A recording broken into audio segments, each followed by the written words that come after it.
Hello YouTube, this is Morgan, Airspeed Prime here with my next Avatar news update video. I have one piece of news and then we'll get into a little bit of a discussion after that. The piece of news is this: Avatar The Last Airbender, the Rift Omnibus edition. We now have the brand new cover from Team Gurihuru. So we've been waiting quite a while for this. They obviously used the placeholder cover as the library edition cover. So we were waiting for this, but it's finally here. Revealed on the Dark Horse website. I haven't really seen it anywhere else, so that was pretty good, even though they didn't announce it. Obviously it was just sort of sneakily updated, but I haven't seen it anywhere, so it's news as far as I'm concerned. This book is going to be out February 10th 2021, and yeah, you can see it follows the exact same sort of style format as the previous Omnibus edition covers, which is great. Just for an example, the Promise Omnibus cover, as you can see here, it's white backgrounds, the main character of this story in the front, with the other characters of note within the story sort of faded a little bit into the background. So really good job for the Promise just to get it started. Features most of the main characters you'd want. And then for the Search is obviously a little bit more specific of a story. So Zuko gets the sort of main spot. Katara, Sokka and Aang are, assisting in this, but Azula also jumps into the spotlight quite heavily in this book. So we were wondering, how are they going to do that for the Rift? And this is what they're going to do. So Toph gets the front, as expected. Aang, Katara and Sokka, of course, are also quite heavily involved in this. Zuko isn't in this book, so in the same way that Toph wasn't in the Search, really, Zuko's not in this one. So who's going to take up the other slot? They choose the Toph's metal bending students. So, the Dark One, Penga, and Hotun. And I like the way that they did this in terms of grouping the characters sort of together. In that Toph is of course the central character here, but Aang also has an arc to himself. So he gets to sort of, be on top of his air scooter in the air on his own. Similarly, they sort of pair Katara and Sokka up for their little bit of story for the most part. So they're sort of placed on the same chunk of rock pretty nicely. So Katara doing some water bending, and then Sokka just trying to stay on. And then, yeah, placing her metal bending students on another one of the platforms seems pretty well done. So the only other option I felt like they would have for this would be to put Toph's father on the front. But I don't think that was probably something that they needed to do necessarily. I think they like to focus on the younger characters rather than Toph's parents or anything like that. So I think really nice looking cover once again. It's always great to see sort of more recent sort of modern Team Gurihuru art, just to see if they had stuck on the books, they'd be at an even higher level doing Avatar stuff. And already for the Toph here, you can see that it looks like there's improvements again, so that's really good to see. But yeah, that book's not out until February next year. We still have to wait a couple more weeks, of course, until the Search Omnibus is out, but I will be reviewing this book when it arrives in. The other thing to talk about, the discussion, is basically New York Comic Con, and they're doing cross MCM Comic Con Metaverse. It's the online way they're doing it, because of course the conventions are sort of technically cancelled in person, but they're doing online things. It's happening this weekend. So from October 8th until October 11th is going to be the New York Comic Con / MCM Comic Con weekend. So is this finally going to be the time that Dark Horse decide now is when we are going to make our Korra comic announcement? Because that's what we've been waiting for quite a while for, is when are you finally going to announce what's next for Korra comics? We don't have a particularly long lineup of books for next year, in that it's Toph Beifong's Metal Bending Academy and a couple of reprint books, basically. We know that the Korra art books are going to get reprinted. Stuff I already covered, the Rift Omnibus is going to come out.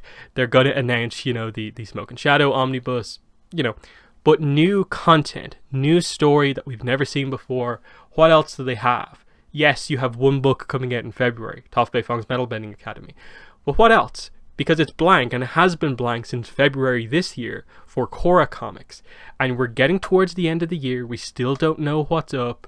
You're going to have to announce something for next year.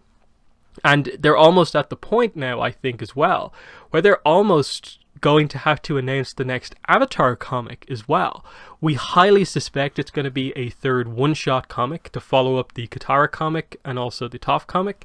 So what's that going to be? Is it going to be a Sokka comic? Will they switch over to do Zuko? Might Aang get a chance to get a one-shot? I'm not sure what their exact approach is with that sort of stuff, but that could be interesting if that's also something they have to announce, because it seems like schedule-wise, just based off the Katara comic going into the Toph comic, the schedule looks like it's basically the same scheduling for like a 3-part comic. 4 months between releases, and if there is a third one, they're going to have to announce it sooner rather than later. But like I said, we know nothing about Korra comics. Runes of the Empire Part 3 came out in February this year, and it looks like it's going to be over a year between it and the next release. Even if they announce it this weekend, I don't think there's really any way the next Korra comic comes out before February. So more than likely this announcement would probably be for something like the second half of 2021 once it gets announced. But there's a lot of questions surrounding it. What is the creative team going to be? I think we're relatively confident Mike is going to stay on as the writer, because obviously he was doing Runes of the Empire while still working on the Netflix show. To me, there's no reason why that would have changed now that he's sort of left the Netflix show. The big question is over the artist. We haven't really heard anything, rumors, if Michelle Wong is going to be staying on board as the artist into the next Korra comic or anything like that. I think everyone would really love her to stick on board, because I've seen nothing but praise for her art, and I would love to see her continue on. But if they do have to get a new artist, that is definitely going to, take more time. They've probably been working on that if this book has been in planning for as long as we think it's been. The question then becomes, what is this book going to be? Because obviously we have the really weird situation where they have switched the Avatar comics over to being one-shot comics. And that's why we have, Toph Beifong's Metal Bending Academy. It's why we have Katara and the Pirate Silver as like the new comics. Instead of a continuation to Imbalance here, they just randomly have switched to one-shots out of nowhere with the same creative team. Are they going to do something similar for the Korra comics? That's the question. I don't think they will, and I don't think they should. But anyway, it's this is obviously the debate, in that I think one-shots would work a little bit better on the Korra side of things, because characters like, say, Mako and Asami are main characters who could use something like that. Whereas with the Avatar comics, like Toph especially, doesn't really need a one-shot comic of her own. She stands out enough when she's included in the other comics, like the Rift, just as a clear example, shows that. Similarly, Katara, from North and South, got her chance to shine in one of the mainline series, and is always, written really well in the other comics. And while it's going to be cool to see her be, I suppose, the main character of a book, it's not like she's not one of the main characters of the franchise. So we've got lots of content with her, and there's not a lot of hope that it's going to fully deliver here. Whereas that style of content could actually help to develop a Mako or an Asami, characters who didn't get the best writing treatment later on in the run of Korra, and even in the comics that we've had so far. So if they go down that path, I'm like, okay, once they choose some decent stories to do as one-shots for Korra, it's actually all right. There's much more open ground to do stuff with that with. But I think everyone wants the continuation. Everyone wants another trilogy. There's no way they've run out of ideas after just 2 comic trilogies for Korra comics. Simply because they can choose to do either a follow-up to Turf Wars or a follow-up to Runes of the Empire as just a very simple next book if they want. They could bring Tokuga back, because they teased that, obviously he's not fully dealt with at the end of Turf Wars. I don't think many people want that straight away, but it's an option. Similarly with Runes of the Empire, I think a lot of people would appreciate actually going almost straight back in to cover more on Kuvira, on Su Yin, and what's going on. But I don't think they'll want to do that straight away. I think they'll want to take a little bit of a break away from Kuvira and then come back at some point down the line. Not that I have that much confidence in that because of the Azula example. Like, it's been years since the last time we saw Azula in the Avatar comics, so there's not too much confidence on that side of things. But with Korra, it's the furthest into the Avatar universe that we have. They can do anything that they want, basically, because there's no other side of the situation to meet. That it's not the same situation as the Avatar comics, where they eventually have to tie into the early Korra setup stuff. Everything Korra does going forward is completely new, and because we don't know about like whenever the next Avatar or what happens in that era, like it's completely up for grabs, and they should use that to their advantage. And obviously there's clear stories that people want. Everyone wants to go to the Fire Nation to get to meet Izumi more, introduce Izumi's daughter, potentially have Iroh play a bigger role, Zuko come back into things and reveal stuff about that. That would be really cool, because we didn't really get to see the Fire Nation during Korra, so we just want to know about how it is so much further on after the war.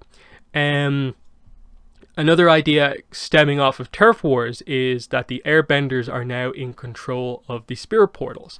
That is probably the clearest, like, direct plot point for Korra, which is her goal, her mission clearly is going to have to be to attempt to bring peace between humans and spirits, now that there are 3 spirit portals and all 3 of them are open.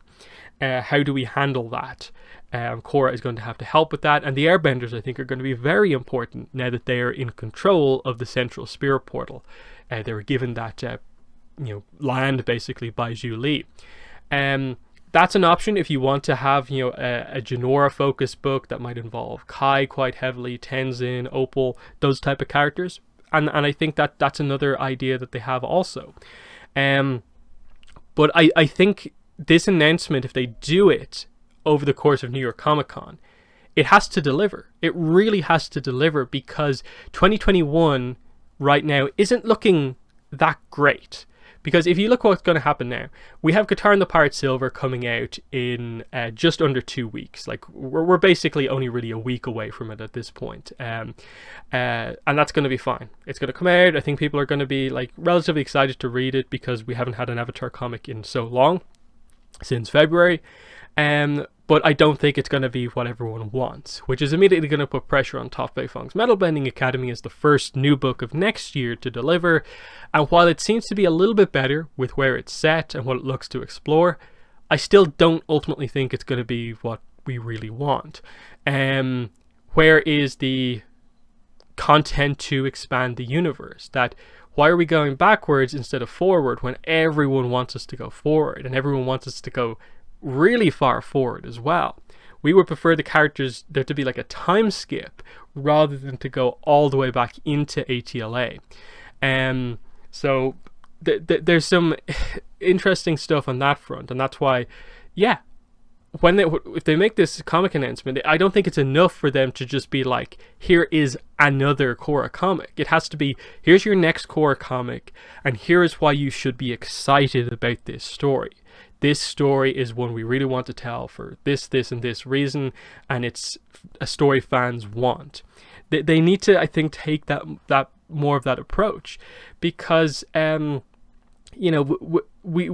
do have, I think, higher expectations now, because this year has been very strong for Avatar, not necessarily in terms of the books that were released this year from Dark Horse, because they only had 2, or only will have 2 in terms of new content, and otherwise the year was completely backed up by Shadow of Kyoshi. It doesn't look like we're going to have a novel next year, and it looks like similarly Dark Horse are going to have this lineup that is not looking as strong, which will probably be Top Bay Fong's Metal Bending Academy, the rumored 3rd one-shot Avatar comic, and likely the first of whatever the next lineup of Korra comics is. We'll probably only get 3 comics next year, maybe 4 if they if the release of the first Korra comic happens early enough in the year.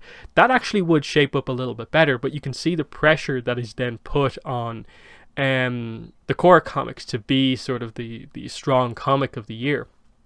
And yeah, like I don't think Dark Horse this year capitalized on the success of Netflix and the Avatar returning to Netflix, Korra returning to Netflix. In terms of sales of their books, absolutely, they're reprinting all their books. They're doing the omnibus editions. Business-wise, that's all working out very, very well. But in terms of releasing new content, that has not lived up to the hype. But we'll hope that going into 2021, they do capitalize more on that. Especially because Mike and Brian, not working on Netflix anymore, are going to have more time to assist on the comics and potentially books and so on. And we can maybe see the books maybe released for later 2021, early 2022, more of a sense of this is where the future of the franchise is going. Because maybe it's me just over exaggerating things, but I do think the resurgence with Avatar coming back to Netflix is a huge thing for the franchise. Like, you can't just look at that and be like, well, cool. You have to sort of jump on that and capitalize on it. Realize that this isn't just this old TV show that people happen to like. This is this old TV show that people happen to adore and love and want everything about. Look at how well the comics are selling. Those books are going in and out of stock constantly. You can't get some of the more obscure books, like a lot of the Inside Editions books, like Legacy of the Fire Nation, Legacy, and Avatar's Chronicle. Depending on where you order from, they're not really available that much anymore, because those were relatively low print run books that not many people got, and they're not really available right now. That's why, you know, they are doing stuff like reprinting the art books and so on going forward. In that sense, Dark Horse are doing things very well, but they're not backing it up right now with the new comics. That's where it really feels like things have been on a little bit of a decline. The popularity for Avatar and Korra is at their highest it's been in quite a while, but the quality of the new comics is probably at the lowest it's been for Dark Horse in quite a while. And I hope they can fix that, and I hope they use New York Comic Con this weekend as a platform to sort of launch the next era of Avatar comics and get us back on track. Will it happen? I'm not sure. Ultimately, it is pure speculation, but it seems like a now or never type thing. That I can't see us getting to a point where Toph Beifong's Metal Bending Academy is released and we still don't know what the next book is. I don't think we've ever been in that situation where we've got to the most recent new book and have had no idea what's next. That needs to, or actually maybe we did have that at in or around the point where Team Guru left, and it was similarly around the similar point where the Korra comics were just starting. There might have been a bit of a gap at that point, but you know, I think you get what I'm trying to say here. Of they have to make this announcement basically within the next 4 months. And I don't think they're going to wait until 2021, so it pretty much has to be before the end of the year. And what better time than this convention? It's an online thing, so people's attention is going to be online. Putting up a CBR article, IGN article about a new announcement, potentially multiple new announcements, would probably be the best thing to do marketing-wise to get eyes on your news. Because otherwise, when in the year are you going to do it? Is it just going to be a random announcement? And we basically know there is an announcement coming, because just look at what happened with the last Turf Wars live reading. Look how badly they communicated in terms of hyping people up for just a Turf Wars live reading. And more or less having to kind of clarify that, like, yeah, there is news coming, but we're not ready to share it yet. You'll know it when it comes out. So. And that's the speculation, basically. So in the comments, let me know what your thoughts are on the brand new Rift Omnibus cover. What are your thoughts on that? And also, will they do the big Korra announcement we've been waiting for over the course of New York Comic Con this weekend, or not? And if they do the announcement, what do you think it will be? So let's have a discussion on that in the comments below. But otherwise, that's been the video. Thanks for watching, and bye.